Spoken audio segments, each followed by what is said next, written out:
আসসালামু আলাইকুম ওয়ারাহমাতুল্লাহি ওয়াবারাকাতুহু। প্রিয় দর্শকবৃন্দ, আজ আমরা সংক্ষেপে জানব ফৌজদারি কার্যবিধি ১৮৯৮ এর দুটি গুরুত্বপূর্ণ ধারা, ধারা ১৬৪ ও ধারা ৩৬৪ সম্পর্কে। ধারা ১৬৪ কেন এত গুরুত্বপূর্ণ? এই ধারা অনুযায়ী আসামির স্বেচ্ছায় দেওয়া স্বীকারোক্তি গ্রহণ করা হয়, সাক্ষীর জবানবন্দি আইনসম্মতভাবে রেকর্ড করা হয়, পুলিশি চাপ, ভয় বা নির্যাতন থেকে আসামিকে সুরক্ষা দেওয়া হয়। ধারা ৩৬৪ কিভাবে রেকর্ড হবে?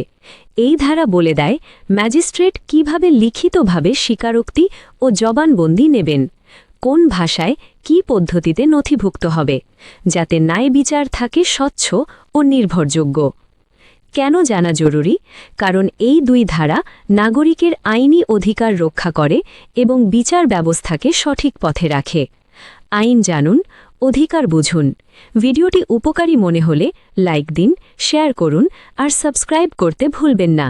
আল্লাহ হাফেজ।